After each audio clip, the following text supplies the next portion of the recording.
Again, welcome to Behind the Stand. Of course, if you don't know who I am, John Gardner, leader of the Accidental Big Band. Tonight, in the hot seat, we have um, somebody who I consider to be Pittsburgh Jazz royalty, in my personal and most humble opinion, one of my mentors and someone who I consider to be an extremely great friend. And it's such a treat to have him on tonight. I'm very excited for you all to meet him. Tonight, we have Mr. Curtis Johnson, our guest alto saxophonist. And tonight we're going to discuss a couple of different things, such as, saxophone, jazz, performances, the pandemic, whatever the case may be. And make sure you go ahead and hit that like and or subscribe button, as well as ask a question or four. We always like questions, and we definitely like palling around. So anyway, Curtis, go ahead. Turn yourself on and, let's get going, man. Hello, everybody. Hey, man. And thanks for the kind words, John. My goodness. Well, just let me know when the check's in the mail, and I'll be sure to cash it. All right, sounds good. I'll keep you posted. Yeah. So, Curtis, I've known you for quite some time. Like I think back to some of my younger years, when I was first getting started and kind of figuring out what I wanted to do and stuff like that. And I remember my dad telling me, after coming home from an event that he was cooking at, because my dad was a chef for the longest of times, he had said, "John, you got to hear this saxophone player. Like, you got to come meet him. You got to come meet him." And I show up to one of these events that I think it was the Real Silk Band you were playing with. Probably. And I remember meeting you, and you're like, "Did you bring your horn?" And I was like, "No." And you said, "Oh, well, why not? You should have brought your horn." And right from there, I was like, I know I got to study with this guy. And, it's been such a treat and an honor to have known you for all these years like that, man. Appreciate that very much. As far as I'm concerned, we need to support each other. Oh, for That's sure. why I always say, "Did you bring your horn?" Really, For the sure. reason is I don't want to play. I want to listen to somebody else. Go take a break and sample some of the good cuisine that's being played around. Oh, yeah, that's right. So tell us what you're up to nowadays. I mean, I know last time I had seen you and spoke, you were doing a lot of gigs. You were playing a lot of pit shows and still playing with the Pittsburgh Jazz Orchestra with Sean Jones as Yeah. the director and Mike Tamaro as the director. And you were just, like, essentially, in my honest opinion, living the dream, doing exactly what a lot of us young musicians have been wanting to do, and we all were doing before circumstances Mhm. happened. So what have you been up to, and what are you doing now? Well, as you know, I taught at WVU for West Virginia University for 20 years. And I got the performance and the teaching bug so hard Hmm. that I decided I couldn't do one without the other. And we had these reports that we had to do every year, essentially what I did for the past year. And the people on the committee would say, "How does this guy have time to live?" Because you're right, I was doing shows, I was, traveling all over the world essentially, and I just loved it. I lived for it. Now I'm retired officially. My last job was assistant band director at University High School in Morgantown, and I hated to give that up. However, the health thing was a bit of an issue. So I'm still teaching privately. I've had a few gigs. I've been lucky during the pandemic. I've had a few gigs along the way, and it's really starting to pick up. So I'm very pleased about that. Yeah. So talk a little bit about that. With the gigs right now with the pandemic, like, a lot of us are still stuck inside, and some of us have been fortunate enough where we get to play outside too. Um, what have you done necessarily to, like, pivot and transition one way or another to help move yourself along or still continue what you're doing? Because I know for myself, I ended up picking up a great microphone and learning how to Uh, use some new software and just becoming more, I guess, marketable is the right word for this. But what have you found yourself to do in this situation? well, again, I've been lucky in that I've had friends that have continued to do their thing. Most of the gigs, I play with a new band. It's called um, Let's Groove Tonight. It's an Earth, Wind, and Fire tribute band. And the thing is, we had a couple of outdoor concerts, and the one indoor concert that we had, we all wore masks when we weren't playing, and it was socially distant and the whole bit. It worked out very well. But between that, I do my lessons online. I teach some students at here in Morgantown, and I teach some college students at California University of Pennsylvania. And between that and doing things like this, for an old guy, it's a big learning curve to figure out how to record and how to send it to somebody else, as you know. But those are the kinds of things that I've been doing. And it's actually been very good, even though it's been less than before. It's been very good because we have a year-old daughter, and she takes up a lot of time, thankfully. I mean, as something as you've taught me before, anything that takes up a good amount of your time and it's fun to do, it definitely keeps you out of trouble. So that's good. Absolutely, absolutely. And I still say that. Of course. Even at my age.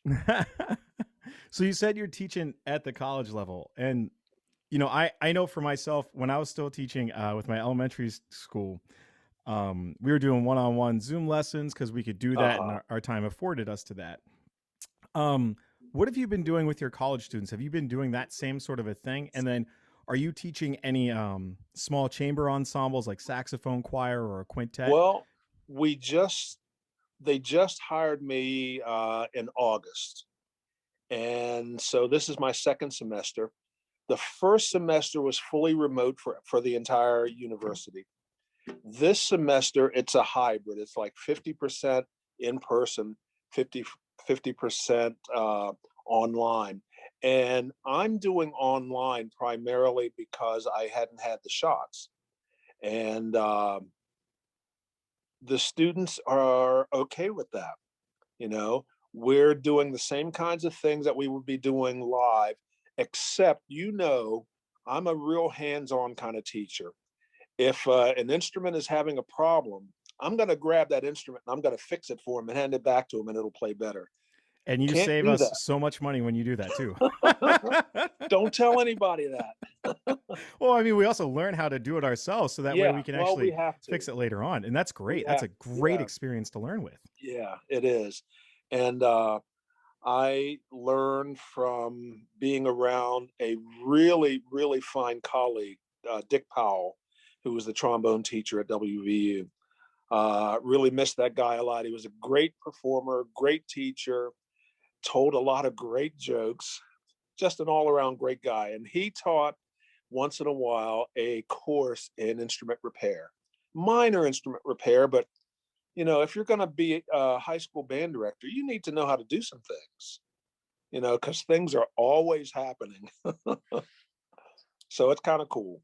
Oh, for sure. I mean, that was one of the things that I don't remember if I ever actually took a formalized course on this, but, you know, instrument repair, I mean, that's something that really helped out a lot. But like you said, being a hands-on person with that, I can understand this being a big struggle because, you know, trying to teach, like I have a couple of high school kids, trying to teach them how to swing in a certain style, like in the style of Basie, in the style of Ellington, or anything, you know, afterwards, or even talking about soloing and how you can kind of hear something that somebody else is doing and then piggyback off of that. It's very difficult, you know, through this medium. However, you can make it work to some degree. But you're right, having that in person, in the moment type of a feel, it's lacking right now. But you know what? It's okay. It's teaching us how to maybe listen a little bit more. Yeah, it has its advantages, that's for sure. One of the things I miss about it is, and again, you know, I like to do this. I like to say, have you heard this? You need to check this out.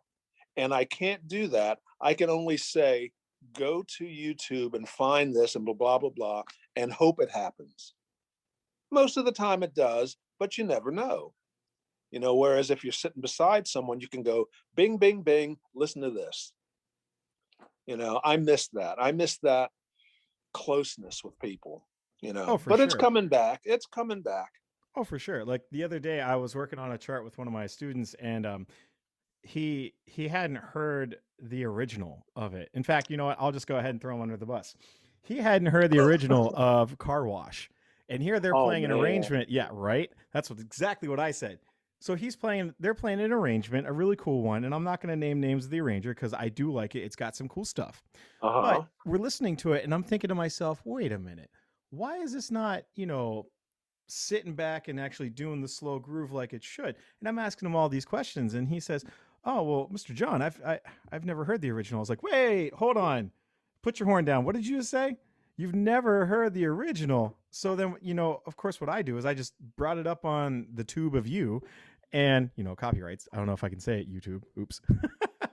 So we bring it up and we go ahead and listen to it, and he's like, "Wow, you know, like some of these licks, they just kind of they sit better in the pocket at that pace." And I was like, "Well, yeah, that's the point. You kind of need to understand the time period that it was written in compared to the time period that we're in now. Like it just sat there and it was a different style and vibe. Now, granted, I Uh-huh. respect what this other thing's going for, but you need to do your research and you need to Right. kind of Right. understand what's happening. And that was definitely a benefit when I studied with you, was that anytime I hadn't heard something, you just walked over to your shelf. You're like, "Oh, here's that dictionary. Can you read this page while you play your scales for me and then tell me what you read while I go find this CD?" And, I'd You have a hard time remember with that. that. I You do remember remember that. that. I do that with my students now. I'm like, this is how well you need to know your scales or a hard Yes. or a hard piece. But you'd walk over, grab that, and then we'd start talking about something else. And that kind of like give and take, back and forthness, that unique bonding is something that we're definitely struggling for right now as a Uh-huh. whole, not necessarily as musicians, but I think as individuals too. Yes, It's yes, it's definitely absolutely. difficult. Absolutely. I was teaching the very same thing. I was teaching the high school group, Hmm. Sissy Strut by the Meters. And what was written on the page wasn't what was coming out. And the next day, I played it for the band. And the drummer, who's a real fine drummer, said, "Oh, okay, light bulb, you know, ba-ba-doo-doo-doo, ba-ba-doo-da-da-doo, ka-toom, ba-da-ba-ba," laying it right in the pocket. And it's all about the listening. I just had a conversation with the student today about the correlation between listening and playing, learning jazz, and listening and learning a foreign language. Oh, It's for very sure. much the same, very much the same, Oh, for sure. For you sure. know. Absolutely. I mean, you can't compete with that. Like when you're trying to learn a new solo, the one thing that we talk about is, now granted, I'm of a different school with this, but I like to learn them in segments. I mean, sure, you should learn the full thing. I really believe that. But I think the thing that you take away is the things that really hit you here.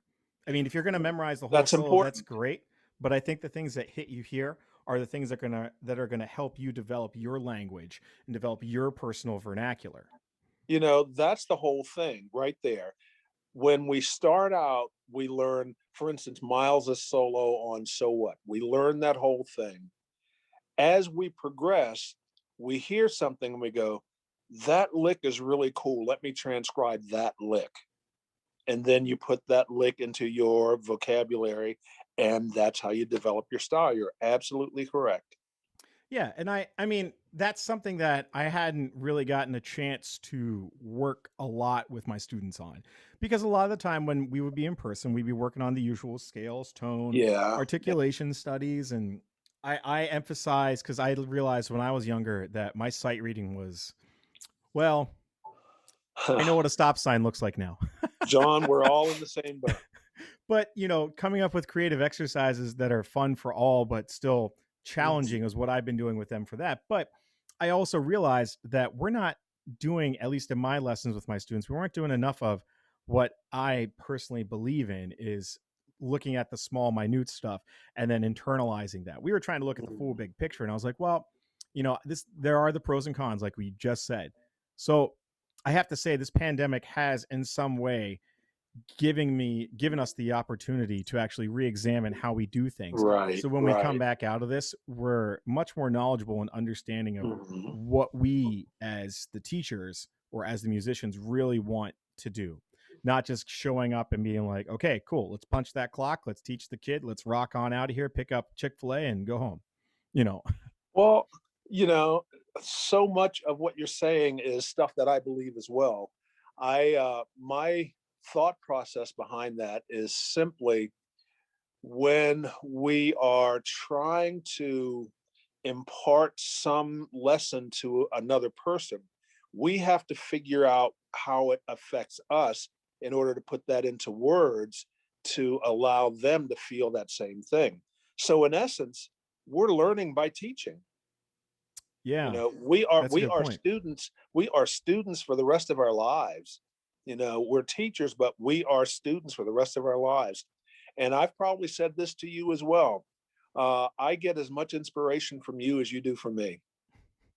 You know, you'll I play appreciate that. something, you know, the students will play something that I never thought about. And I think, wow, that's really cool. And then you play it back to them and they go, how did you do that? Well, it's called communication, you know? For real. Well, you were talking about sight reading. Sight reading is something we all need to do better. But I sat in the uh, saxophone section with Mike Tamaro of the Pittsburgh Jazz Orchestra, and he's a beast of a sight reader. Oh, I can only And imagine. I've I, only ever I, played under his baton, and I can uh, only imagine. well, I kept saying to him, I couldn't take it anymore, and I said, "How do you sight read so well?" And he goes, "Well, you do something 8 hours a day for 17 years, you kind of get good at it." Point taken. Point taken. You know, Oh, that's too funny. Well, it is. so so right now, like we're going along here. We're getting starting to get.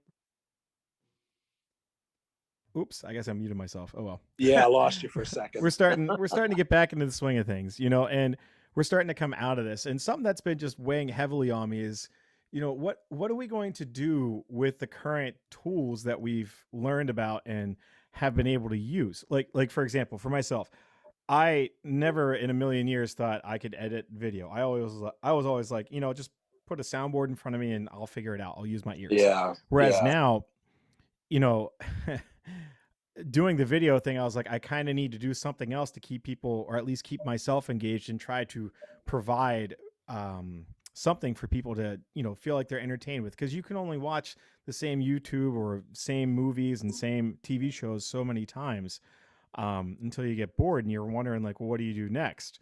So, like, learning how to do that, or, learning how to properly use a microphone whenever I'm recording, or how to even like listen to myself after I've recorded, because I've always heavily relied upon engineers.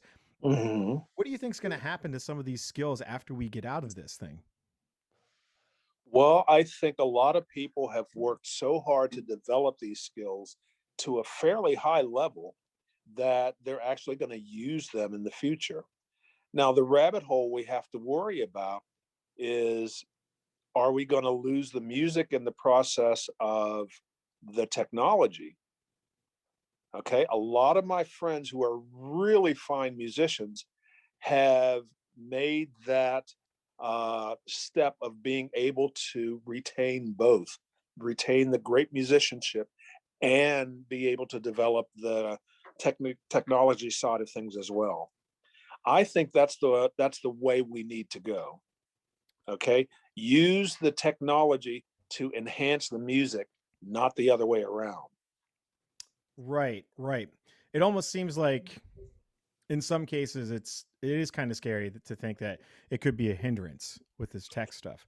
Well, Because I before mean, this whole pandemic happened, there were guys who were making music on their laptops, you know, yeah, and some of it's very good and some of it's just, it's same old, entertaining. same old. Yeah. So, yeah, I think we need to marry the two. And I think a lot of people have done a very good job of that. So what are your thoughts then with, like, venues and stuff like that? Because I know here in Philadelphia, like, we got Chris's Jazz Cafe, which has been, that's always one of my favorite places to play, because you're literally right on top of the audience and the audience is Uh, right on top of you. Such close corners, and playing with a big band. I mean, granted, I've played there with small groups and that's still cool too. But when I'm playing with a big band and we're actually next to each other, and they could literally look over my music and be like, oh, you missed that G sharp there. Yes, I did. Go away. Like I missed that kind of a thing. And, I'm Yeah. sure it's going to come back soon, but they've also invested so much into the tech that I'm curious as to what other venues are going to do. Do you think that they're going to continue with that? Or do you think they're going to still do a portion of that, but not to the same degree? Well, I kind of think, I always think of Camelot. I kind of think that at when we have times of strife, the arts are going to shine. Um, what happened to music during World War II? Rhetorical question. Okay. The jazz era came about. It was before World War II, of course, but it really flourished during those 30s and 40s years. Mm. And I think this is a similar situation where the arts are going to flourish, albeit in a different vein, so to speak. But I think these venues are going to really appreciate it. There's a venue in Pittsburgh, I can't remember the name, but they've had concerts all this entire time. Most of it's been outside on the sidewalk, but it's been such a relief for the community to be able to come and park, on the street and listen to great music. So venues are reinventing themselves, but I have to think that live music is going to be a huge part of that. Hmm. Yeah, I mean, because I mean, I know like the small stuff, the small group stuff it's going to continue onward. Like it definitely will. And I can see a lot of the audio and video stuff still happening with that. But I question and wonder what's going to happen with like the bigger ones, such as like a big band Okay. or an orchestra. Because a lot of these small venues, it was cool to go to, like Birdland, for example, or the Village Vanguard. You're in Uh-huh. a small venue and you're right there with them. But after this, like once we start to come back, obviously we're not going to be able to have that kind of a thing right away. But then I wonder what happens like a year from now. Is that still not going to be a thing? I mean, Well, I hope it is, for the sake of history, like the mhm. historical stuff, like Village Vanguard and such like that. But I mean, the big concert halls, I'm presuming that's not going to be that much of an issue. But most people don't go see a big band at a big concert hall, at least not uh, anymore. I um, I shared this with you earlier. These are my dates for the next 3 months. Okay. Hmm. And that's quadruple the amount of dates that I had in the last year. And that's just in 3 months. And what I have to say is this, um, there is a band that I work with that I love working with. It's the Vince Villanova Big Band. And Lou Cassini is the director of that band. Hi, Okay. Lou. Hopefully you're listening. And we have 3 gigs in 1 month coming up with the big band, 2 outdoor venues and 1 indoor venue. And I think people are going to need it. People are going to want it. You know, Man, I mean, again, that is true. Yeah. again, it's the Camelot thing, but I have to believe that with everything people have gone through, they're they're hungry for live music and not just seeing a couple of people. Another example, about 3 weeks ago, I did a concert. It was a taped concert, but with the Wheeling Symphony. And they have a concert at least once a month through this whole pandemic, the entire symphony. And they're really thriving. Filmed And I live think that kind of or thing, it's okay. This past one, it was a young people's concert, and we taped it so it could be shown to students in the entire public school students in the entire county. The one nice. before that in February was a tribute, and it was a big band, socially distanced. We were in one building, and the audience was in another building watching the video. Oh, cool. All right. We could they could see us, they could hear us, we couldn't see or hear them. So you'd get done with the solo, you get done with the tune, you stand up and you bow, you know they're applauding but we don't know it. That's kind Okay. of like how it usually is when I play, and then I get smacked upside the head, but it's okay. Yeah, it's okay. But there's things like that happening all over the place. So people are using the technology to their advantage to bring the live music to people. Yeah. So let's switch gears here a little bit. So, I've known you for a long time, and you have been a big saxophone mentor and, person in my life for as long as I can honestly recall ever meeting you. And one of the things that I always thought was interesting was how you went from being a clarinet major, if I recall, to now, this guy, you hear him play saxophone and you're like, wait a minute, hold on. You were a clarinet major? Like, whoa. Like, tell us a little bit about your story, because like I play like in the accidental big band here, and he's my right hand man and one of my best friends, Jordan Grafe. He is such a fantastic saxophonist that when I first heard him play clarinet, I was like, "Whoa, yo, Jay, what is this?" And he's like, "Oh yeah, didn't you know?" And then sure enough, a couple of years later, we're playing Nutcrackers, Ellington's Nutcracker Suite, and he's just burning and killing it. And I'm like, yeah. what the stink is going on here? So I'm not the strongest of doublers, and I've gotten better with the reading part of it all. Like that's so much better nowadays compared to Uh-huh. when I was younger. But I'm very curious about your story. Like if you could just regale us with the tale. Okay. I will keep it simple. I'll keep it short, but I'll start at the beginning. That's a Uh, very good I place was to a, start. I was a 15-year-old first-time musician. When I was in eighth grade, at the end of the school year, the band director had brought in some guys from the local music store to demonstrate instruments, and they got to the clarinet.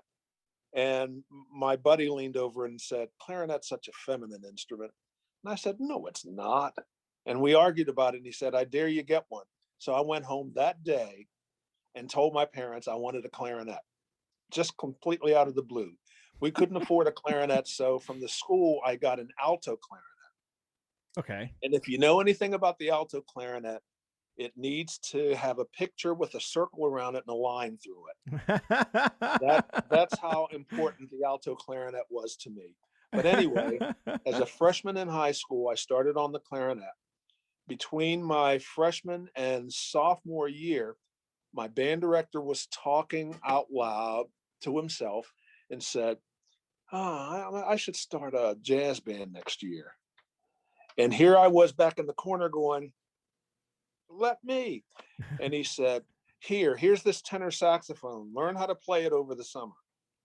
And that's how that got started. So I was doing clarinet and saxophone. I entered college as a clarinet major. During my second year, my clarinet got stolen. I happened to have a saxophone. I couldn't replace the clarinet, so I became a saxophone major. And that's the end of that story. And as far as flute is concerned, I picked up flute when I was one of those kids in high school where one year on the last day of school, my band director gave me a sousaphone to take home on the bus. And I remember having to sit in the front.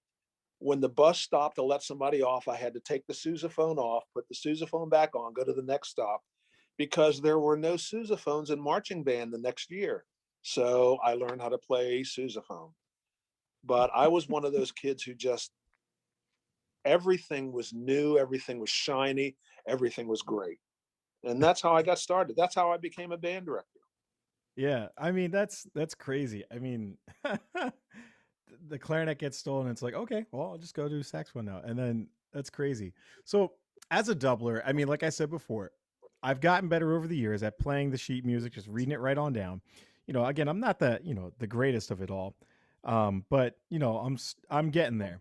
The biggest thing I've always wondered is how did you ever approach doubling, or at least teaching doubling to students? Because I know I'm starting to get a couple of kids that are interested in this, and it's something that I like to talk to a lot of my colleagues about. And I've seen you play so many different things. It's just like I have to know what have you done to move students into that phase. Well, I had this conversation with a couple of my college students just today.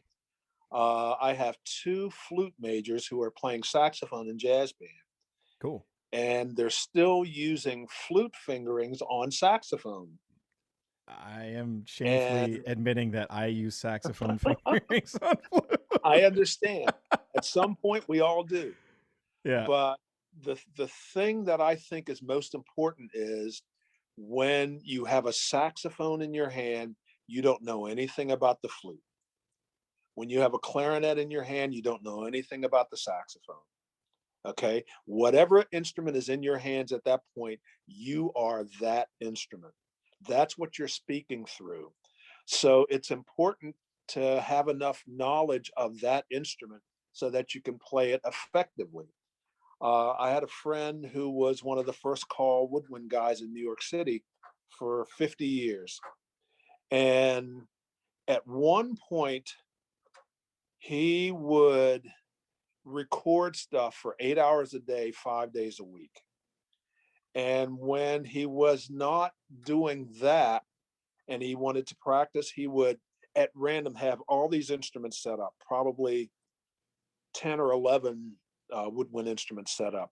He would Right. randomly pick up an instrument and play it for half an hour, randomly pick up the next one and play it for half an hour. And again, when you have that specific instrument in your hand, you don't know anything about any other instrument. Okay, that's the first thing. The second thing is just the nuts and bolts kind of things, like using this for F sharp. Interesting thing, on flute, this is F sharp. On saxophone and clarinet, this is F sharp. On oboe, this is F sharp. So if we know those things and we can make that correlation, all of a sudden things start to have more meaning. They start to make Right. sense, Right. but the familiarity is so important. Oh, for sure. For sure. I think a lot of it comes down for me is just reminding myself that I need to switch back from those small intricacies. Like that's always a struggle. Now, granted, with flute, I have other problems, but that's a whole other that's a whole other day and like a Don't lot we of other all? time.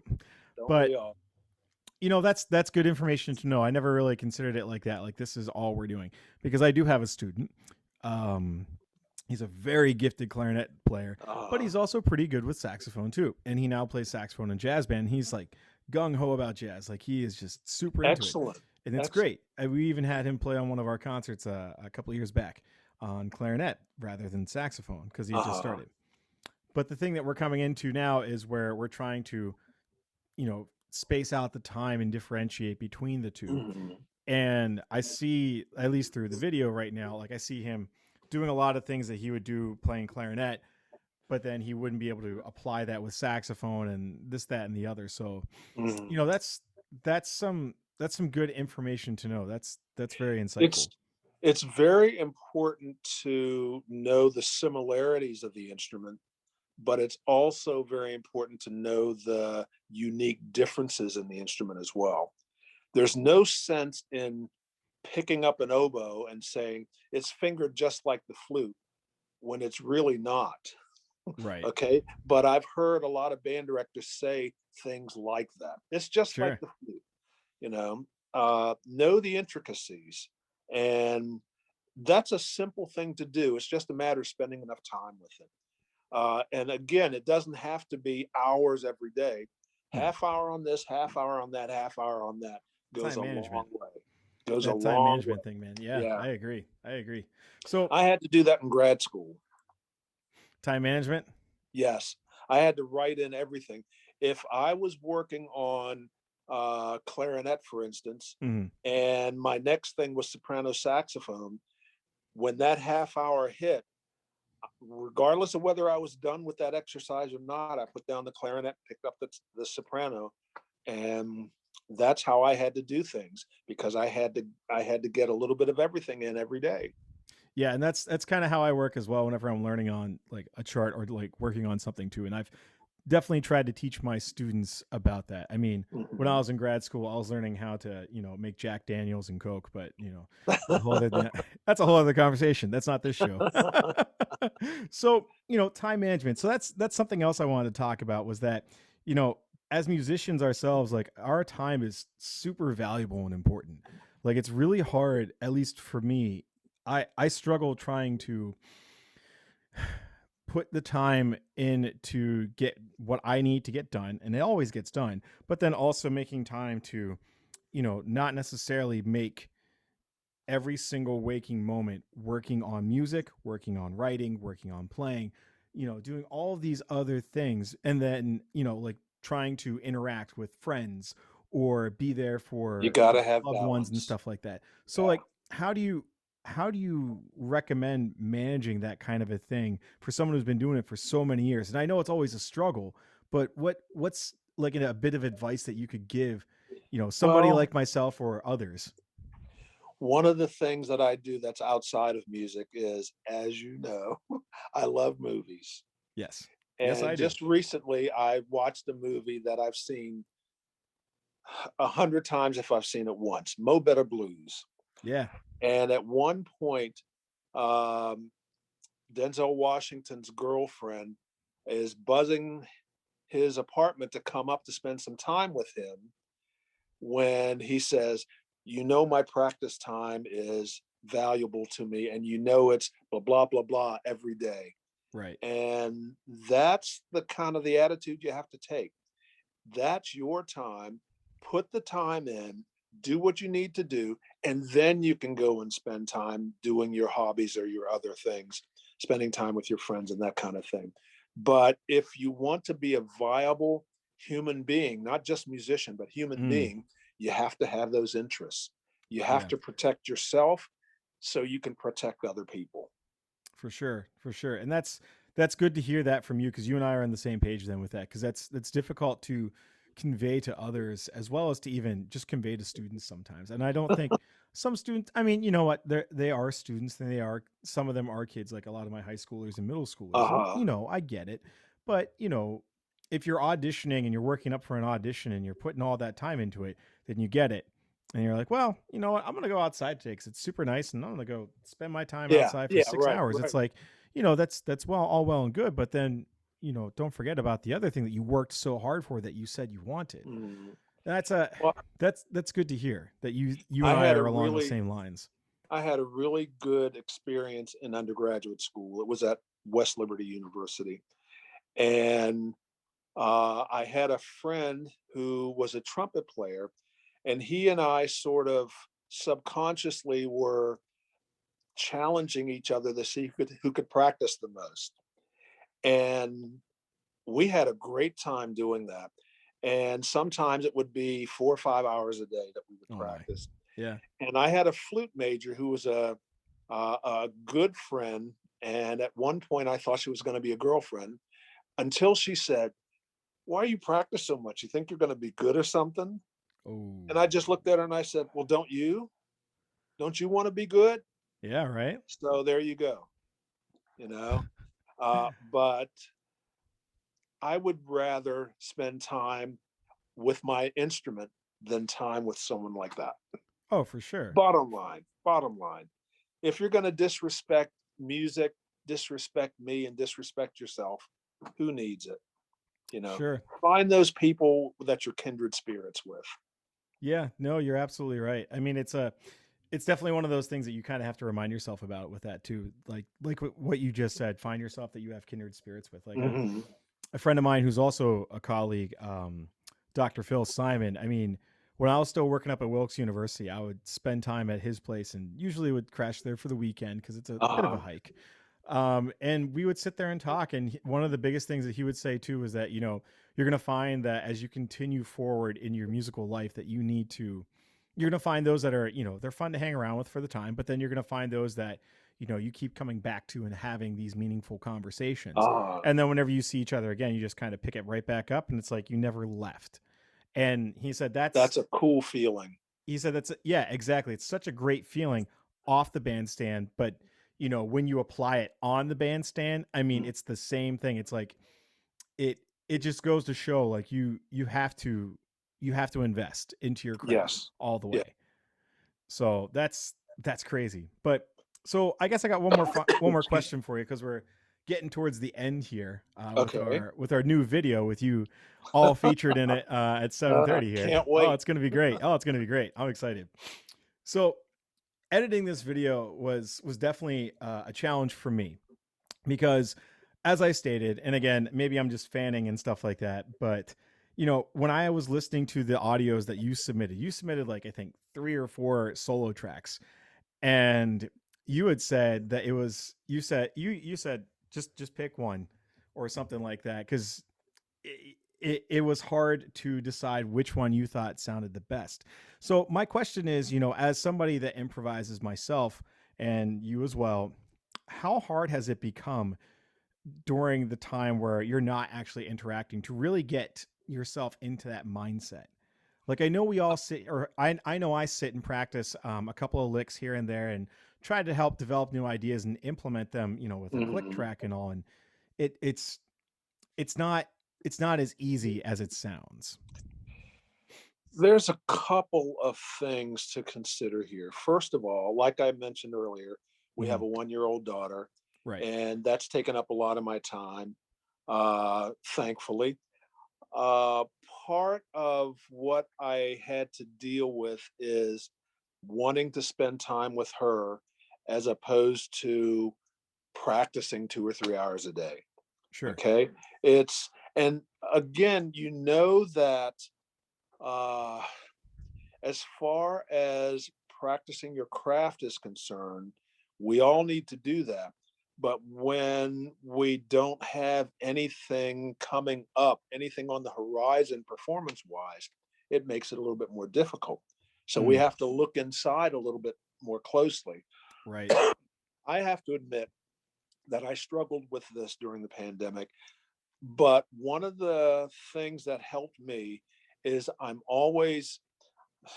I said this to a student earlier. I've been playing the saxophone for 51 years and I'm still learning. I'm still learning. The one thing that is important for me is the same thing that's been important. My high school band director said to me one time, no matter what you do, always sound great doing it. So sound is something for me that I try to develop and take pride in. The technique, yeah, you can develop technique. I tell people you can teach a monkey to play with great technique, but you can't teach him how to play with musically. Right. Okay. So your sound is something that translates to people. Mm, I would much rather hear someone who sounds great and maybe misses a couple of things than someone who nails everything and doesn't have a sound at all. right. I'd rather hear that, for lack of a Internal. better word, I'd like to hear that soul. I'd like to hear Yeah. them speak through the instrument. And it's an easy thing to keep that going. It's just a matter of keeping the muscles together. Okay. Yeah, I may have lost some technique along the way, but I think what I've lost in technique, I've gained in musical understanding. Mm, And to me, that's sometimes more important than whatever technique, happens. for sure. So that's the thing for me. My high school band director was such a wonderful mentor for me. Yeah. And I still talk about him all these years later, you Right. know. Right. Still remember the times. Yeah. I mean, that's very inspirational to hear. I mean, I I guess I need to kind of think about that myself and work a little bit more with my students on, developing that internal sound, but at the same time, Mhm, keeping true to the fact that we need to work on the technical side too. But, mhm. so, when you were recording this, to preface, when I wrote this chart a couple of years ago with the idea of having you as the soloist automatically from the get go. It wasn't even a question. And my idea and concept was that I wanted to write about the daily struggles that we all have, hence the tune's name, Daily Grind. Uh-huh. And my thought was like, how can you really write about something like that kind of a life experience without really giving areas that showcase the different points of the day or different points of your life throughout the years. So, when you're soloing or when you were trying to develop solos for each different section that everyone's going to hear tonight, or, have heard this from another time that this has been played, because it's only ever been played twice, tonight and Mhm. with the Ithaca Jazz College composition contest last year, 2019, or 2 years ago, 2019. What were your thoughts going through your mind on the different sections when you were trying to develop the solos? Because you've heard the chart, you've played it now, and you know that it doesn't sit like a typical one where it's just, all right, one, Right, two, one, right. two, three, and it just burns. Well, it's interesting that you put it that way because uh, this chart, it's a great chart, by the way, and I already told you this. I love what you did with this. Um, it has its own moments where you can feel really intense in terms of your emotional quality. Uh, there are some times where it seems like things are just flowing along and it sounds wonderful. But then there's those times that there's some upheaval where things have to happen that's a little bit different. Mm, Too many improvisers play the same way for every tune, every situation. And it's not that way. yeah. When I play a standard tune, for instance, I know the lyrics, I know the emotional quality behind the tune, and I try to connect my solo with something that the melody is trying to say. And that's what I did with your tune. I had the advantage of being able to listen to it without the solo and Right. figure out what the emotional quality was at the time, and then try to bring some of that emotional quality into the solo sections as well. Right. Right. Did you have any like specific imagery? Because I know I teach a lot to my students. When you're soloing, have some sort of an image in your mind that you're trying to convey, like you're trying Yes. to paint that type of a picture. Or when we're in person, I learned this in grad school from Tom Giampietro. uh, I learned that you should come in, or with a book of paintings, and just put it in front of the combo, be like, okay guys, take a look at it, talk amongst yourselves, decide some sort of a thing, and ready, set, go. Ah, that's a good concept. The thing for me with this tune was, for instance, being able to listen to the first solo section and say, there needs to be space here. There needs to be something that allows people to hear and see what they want to see in their minds, like a Mm, painting. If right. you look at a particular painting, not everybody's going to feel the same thing, but they feel something. And Right. that's Right. important. You don't want people to, you don't want to play so much that people go, oh, that was nice. You want people to be able to say, I wonder what he was thinking there. I wonder what's going through his mind. I can Yeah. see this and I can see that. I wonder if he was thinking the same thing. So it's all about the emotions for me. And again, getting back to the technique thing, um, I try to use technique when I think it's necessary. Hmm. But for the most part, I'm trying to convey an emotion. And artists do it, visual artists do it. Why not oral artists? Yeah, you for know sure. and your tune allowed me to be able to have several different emotions coming through at the same time, and hopefully that came through in the recording as well. Oh, I think so. I truly think so. I mean, again, like I said before, it was really difficult for me to decide, what what solo to use in which section. Because I mean, again, listening to you for so many years, it's always an inspiration to hear something different, and hear how you take a different thing in a different spin in a different area when somebody else would typically do X, Y, and Z. Or I'm thinking, okay, he's going to go this way, and it's like, whoa, hold on, what just happened there? Yeah, It.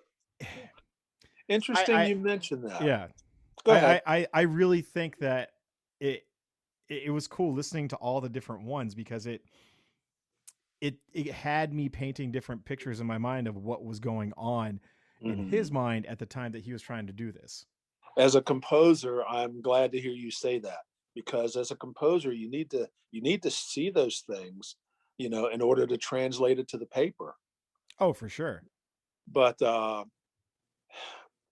I hear a lot of, and I'm not digging at younger improvisers, but I hear a lot of young improvisers hear a tune being called up and they'll say, "Oh, not again."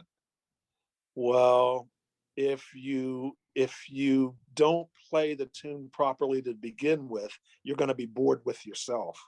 Oh, for sure. That's what that's all about. I've played some of these tunes literally hundreds of thousands of times, but I always try to find something a little different to say each time because our emotions change.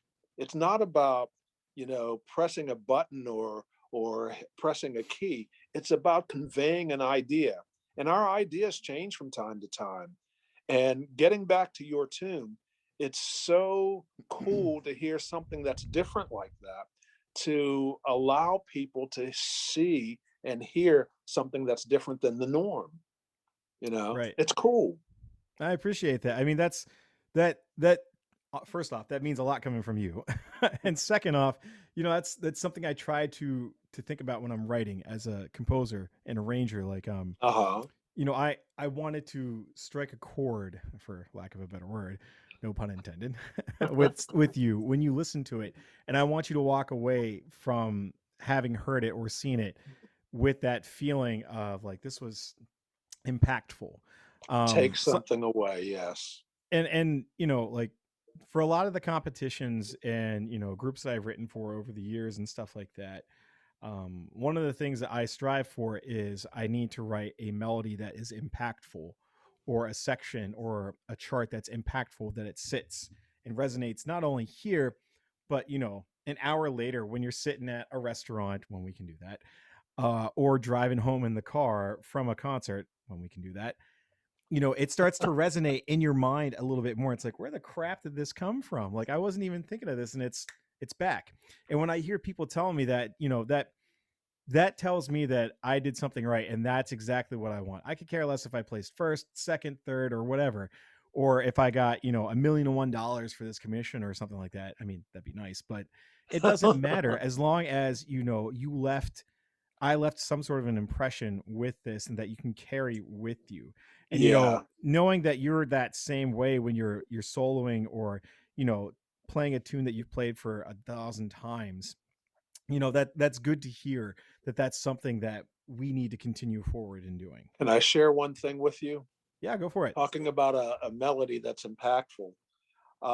When you hear the first entrance of the saxophone solo, there is a melody line, and it's there's a C sharp, a middle C sharp, and instead of going up a half step to the D, you go down a seventh to the D, and that's so unique and so impactful.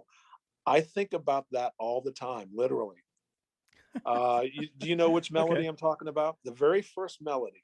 It goes down that seventh, and it's like, wow, I've not heard that before. That's Of the really written cool. solo, or whenever you're in, Of the or written of solo. Ba-da. I don't want to sing any more of it, oh but yeah, you know, I mean, that unless first you want to line, use solfege, don't prove that no, you can do it. no, it is the lower note is an F concert though, Right.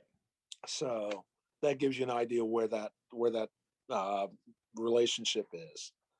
So impactful melody for sure. Well, thank you. I mean, it was a treat to write, and it's still one of my favorites. I mean, I have to admit, I like a lot of the stuff I write, or else I wouldn't play it. It's kind of Yeah, the point. yeah. But some of these ones that just kind of hit you at certain times. Like, I'll share something that's a bit personal. We lost this week a really tremendous individual.